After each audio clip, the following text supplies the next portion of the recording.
DYSO મુખ્ય પરીક્ષામાં અંગ્રેજી વિષયના પ્રશ્નપત્રમાં 5 નિબંધો આપવામાં આવે એમાંથી વિદ્યાર્થી 1 લખવાનો હોય. આ વખતે એક નિબંધ બહુ જ મહત્વપૂર્ણ પૂછવામાં આવ્યો. નિબંધ છે સક્સેસ ઇઝ 1% ઇન્સ્પિરેશન એન્ડ 99% પરસિપિરેશન. આ વાક્ય એવું કહેવા માંગે છે કે કોઈ પણ ક્ષેત્રની સફળતા છે એમાં પ્રેરણાની ભૂમિકા 1%ની છે, પણ 99% પરસેવો પાડવો પડે, સખત પરિશ્રમ કરવો પડે. મિત્રો, કોઈ પણની લાઈફની સફળતાની કે સંઘર્ષની કહાની આપણે સાંભળીએ કે વાંચીએ ત્યારે ચોક્કસપણે તેમાંથી આપણને કંઈક નવું કરવાની પ્રેરણા મળે. પણ એ માત્ર પ્રેરણા છે, એનાથી આપણી સફળતા નથી થતી. પ્રેરણા એ જસ્ટ શરૂઆત છે, બરાબર? પણ એ પછી આપણે પ્લાનિંગ બનાવવું પડે, આયોજન કરવું પડે. આળસ વગર આપણા પરફોર્મન્સ અને આપણી કામગીરીનું સાતત્ય જાળવવું પડે. જ્યારે આપણે એ દિશામાં આગળ વધીએ તો જ ચોક્કસ પ્રકારની સફળતા પ્રાપ્ત થાય. આજનો સમય દોસ્તો, એમાં આ વાત સમજવી બહુ જરૂરી છે. એનું કારણ છે કે અત્યારની યુવા પેઢી છે એ મોબાઈલ, ઇન્સ્ટાગ્રામ, યુટ્યુબની પાછળ ગાંડી અને ઘેલી છે. તો એ લોકો સતતપણે દુનિયાભરનું મોટિવેશન ભેગું કરતા હોય છે અને લોકો મોટિવેશન આપે પણ ખૂબ છે.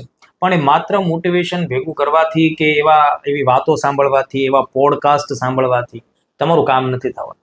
એનાથી ક્યારેક તમારી આળસ આવી ગઈ કામગીરીમાં તેની ધૂળ ખંખેરી શકાય, બરાબર? તમે ફરીથી જાગૃત થઈ શકો. કદાચ તમે થોડા ઘણા અંશે રસ્તો ભૂલ્યા હો તો તમે પાછા પોતાના ટ્રેક તરફ નજર માંડી શકો. પણ પ્લાનિંગ, સાતત્ય, શિસ્તબદ્ધ રીતે કામ કરો, સખત કામ કરો, ત્યારે સફળતા પ્રાપ્ત થાય. એટલે સફળતા એ માત્ર પ્રેરણાથી નહીં, સખત કામગીરી, ધીરજથી, સાતત્યથી મળે. અને એ તમારે સ્પર્ધાત્મક પરીક્ષાના ક્ષેત્રમાં તો આ વાતને ખાસ સમજવી પડશે. કારણ કે આપણા ક્ષેત્રમાં દોસ્તો શિક્ષણની જગ્યાએ હવે ધીમે ધીમે મનોરંજનને પ્રાધાન્ય મળી રહ્યું છે. શિક્ષણની જગ્યાએ પ્રેરણાદાયી વાતોને પ્રાધાન્ય મળી રહ્યું છે. અલગ અલગ વિષયોના ફેકલ્ટીઓ પોતાનો જે ખરેખર પરીક્ષાલક્ષી કન્ટેન્ટ વિદ્યાર્થીઓને આપવો જોઈએ એના સ્થાન ઉપર અવનવી વાતો, વિરાટ કોહલીની વાતો, મહેન્દ્રસિંહ ધોનીની વાતો, સચિન તેંડુલકરની વાતો, આવા આઇકોનિક પર્સનાલિટીઝની વાતો કરતા હોય, બરાબર? એમના જીવનના સંઘર્ષોની વાતો કરતા હોય. જે સમય બગાડવાની વાત છે, વિદ્યાર્થીનો પોતાનો સમય બગડે છે, જે તે સંસ્થાઓનો પણ સમય બગડે છે. એટલે આ સ્થિતિમાં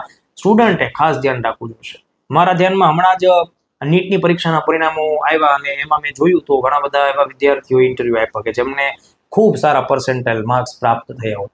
99% પર્સન્ટાઇલ લાવનારા વિદ્યાર્થીઓને પણ જે પણ ઇન્ટરવ્યુ લેનારા વ્યક્તિએ પ્રશ્નો પૂછ્યા તો એમણે કીધું કે તમે કયો ફોન વાપરો છો? તો એ લોકો સ્માર્ટફોન નથી વાપરતા.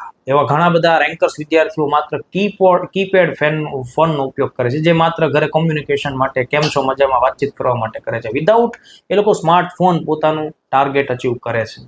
આ બાબતને જેટલી જલ્દી સમજી શકશો એટલી સફળતા પ્રાપ્ત કરશો.